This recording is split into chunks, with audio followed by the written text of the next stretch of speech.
All right, and welcome back, everyone. It's David, aka Faramir4731, and in this Faramir Rangers rants, I'm going to be discussing my favorite movies of the 18th century time period, if you will. Okay, so let's go ahead and get into this list. 1776 is my first movie up, and that movie was a movie I saw as a youth, and I definitely enjoyed it. It's a fun movie. It's actually a musical of all things, but it is hilarious and it's a very enjoyable watch, very entertaining to the very end. I definitely suggest you check it out if you haven't already seen it. It will definitely spark some interest for you if you haven't had any interest in the signing of the Declaration of Independence. Okay, so keeping with the Revolution, we're going to go to the next movie, which is Revolution. And this one's going to be starring Al Pacino. And yeah, I felt it was a really good movie. I saw it as a young adult, or maybe a teenager or pre-teenager, I guess you will. Um, and also has Donald Sutherland in it. Has some really good acting in it. It's not always 100% accurate as far as historically, but it does have some things in it that are pretty true. And I always enjoyed it. I felt it was a very underrated movie at the time, and whenever it came on, like any of the premium channels like HBO or Showtime, I always definitely enjoyed picking up this movie and watching it on that channel, or channels, I guess. Okay, so next up on the list is going to be The Bounty, starring Mel Gibson, Anthony Hopkins, actually Liam Neeson as well, and a whole slew of other actors that you would probably know, and just really phenomenally acted. Um, I always enjoyed watching this movie. The music by Vangelis is it really immerses you into the movie. Um, I highly suggest you check this movie out. Um, and again, I'm going to give you a spoiler for the rest of my list. There's one actor in it that's actually my favorite movie during this time period that I'll mention later. And going from a subordinate role in The Bounty into a bigger role in Les Miserables is going to be Liam Neeson, and he does a tremendous job acting in this movie, as well as Claire Danes is in this. Just a really phenomenal cast, and a really great movie about self-sacrifice, and beautiful to watch as well. And I always felt that Jeffrey Rush did a tremendous job as well in this movie, and definitely played a convincing villain. Um, and I don't want to give away too much about the story if you haven't seen it or haven't seen the play. It's definitely a classic. I first saw it as the play, and was highly impressed with it. And when this movie came out, I think it was maybe it was in the early 2000s, or maybe it was in the late 90s. I can't even remember, but I saw it at the theater, and I really enjoyed it.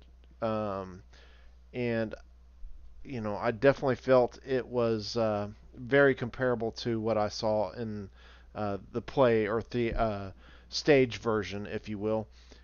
Which I've seen quite a few stage versions of different plays that are pretty famous, um, and always feel they're a little more entertaining in person. But this movie, I felt, definitely kept uh, a personal vibe to it throughout it. I did briefly see the newer version, the musical one. It wasn't really my cup of tea. I preferred this version. I didn't feel like it needed an update, but I guess that's what Hollywood always does. All right, and sticking with Liam Neeson, let's go right into my favorite Liam Neeson movie, which is Rob Roy.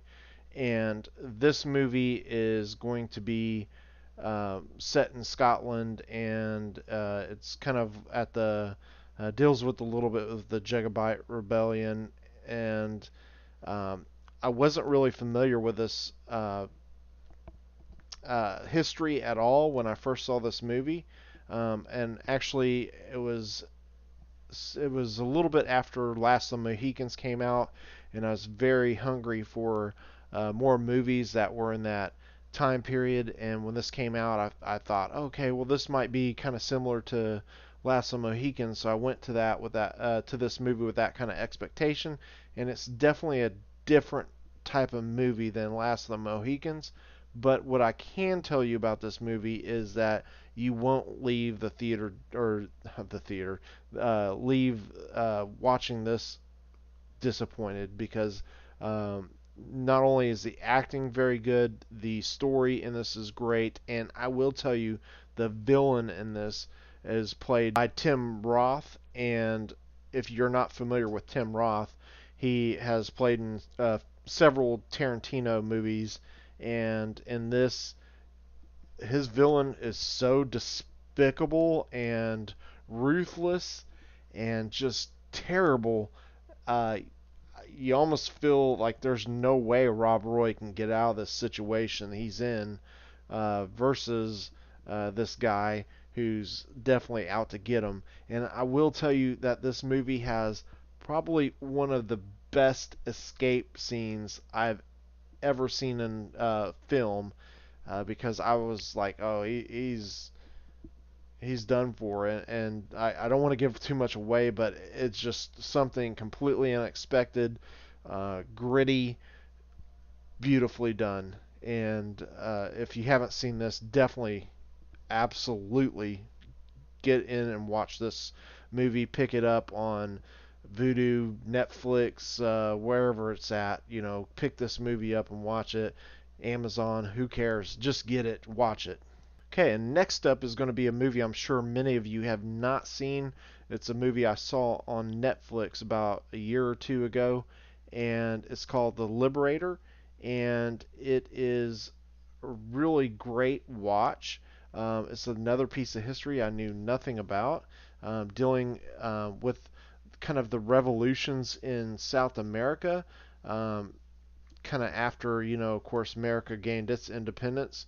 Um, you had, of course, still a lot of slavery and kind of inflicted throughout the region, and it really went into the fact of how in South America, um, the revolution really brought all the different peoples together, whether they were ex-slaves or um, Spanish, or if they were Native Americans in that area. They all kind of banded together and fought together, and nobody kind of left anybody behind in it. But I mean, there's a lot of political parts in it. It's definitely a deep movie, and so the main person this movie's about is going to be Simon Bolivar. I'm probably really terribly messing up the pronunciation, but Simon Bolivar, who was the leader kind of this revolution in South America, and you'll actually see some kind of familiar faces with one of the characters who ends up showing up as kind of a cameo in it. He's one of the guys from Game of Thrones. He played, of course, a despicable character that you might remember. And that would be Ramsay Bolton. I can't remember the actor's name off the top of my head, but he is in this as a cameo part. So, yeah.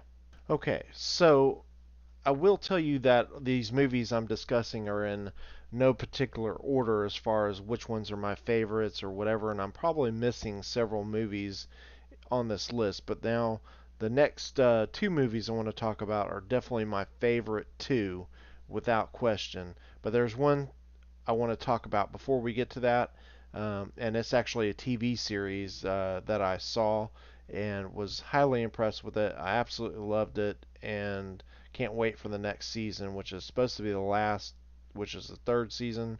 And I'm speaking about Versailles.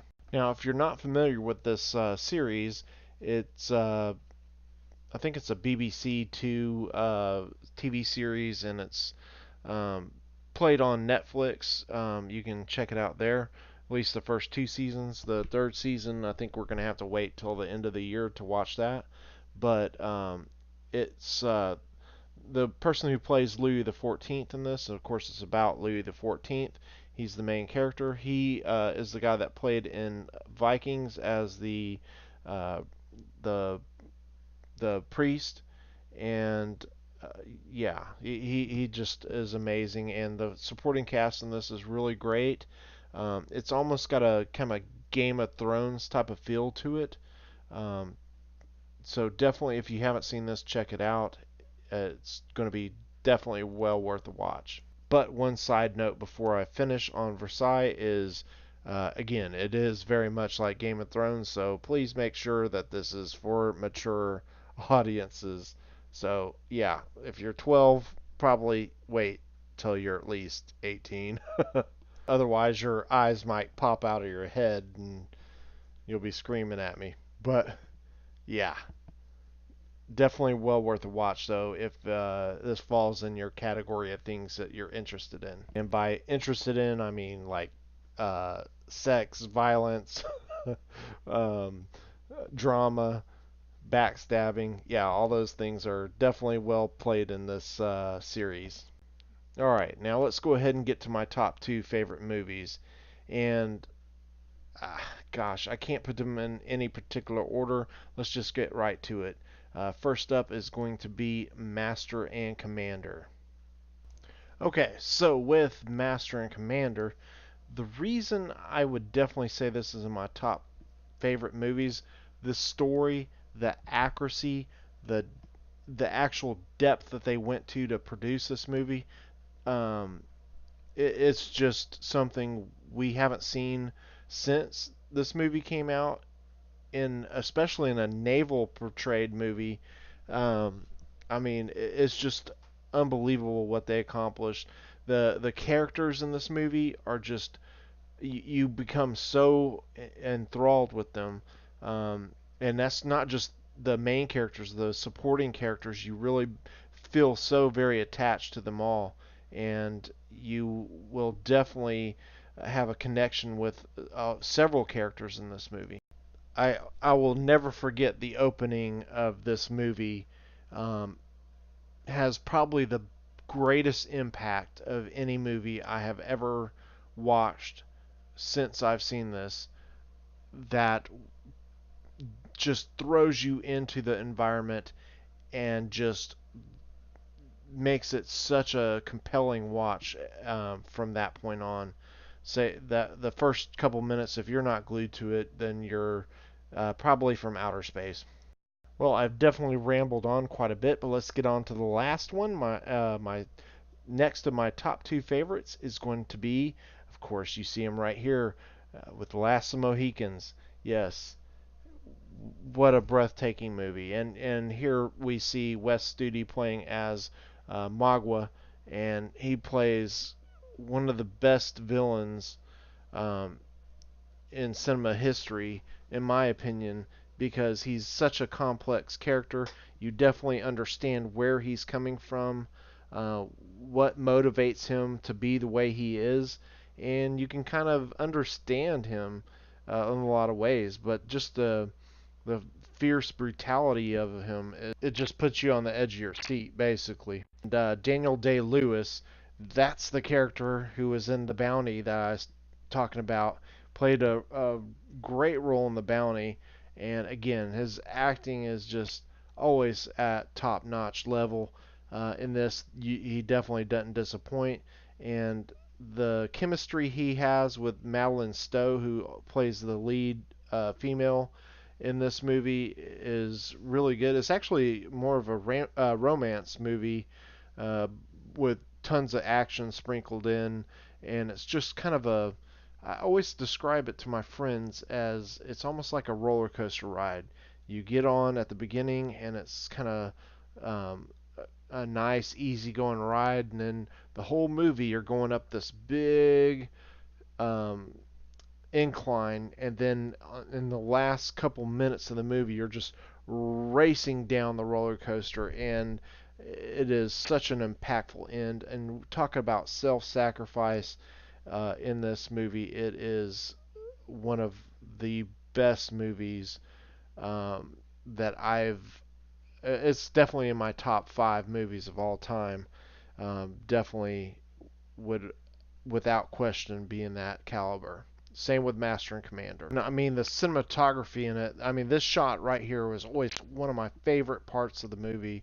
This was early on in the movie, and I mean, it was so picturesque. I mean, there's so many scenes in it that uh, when you see a lot of the soldiers together, it's almost like it's out of a painting. It's just that beautiful. Well, I think I've ranted quite a bit enough, and I hope you enjoyed my list of movies. Definitely things you can check out if you're uh, gamed out on Empire Total War. You can jump over to these movies and check these out. These are definitely going to keep you in that vibe of that time period. If you like this video, definitely leave me a comment. Let me know what you think. What's your favorite movies of this time period? And would you like to see a video about 19th century movies? Because there is a slew of really great quality movies based on the 19th century, and probably a lot you wouldn't even think about or have seen that I probably have. Bet you. Anyways, if you do enjoy this content, please do definitely think about subscribing. It does keep you informed of what's going on with the channel and keeps you in the loop. And don't forget to like. We will see you on the next one.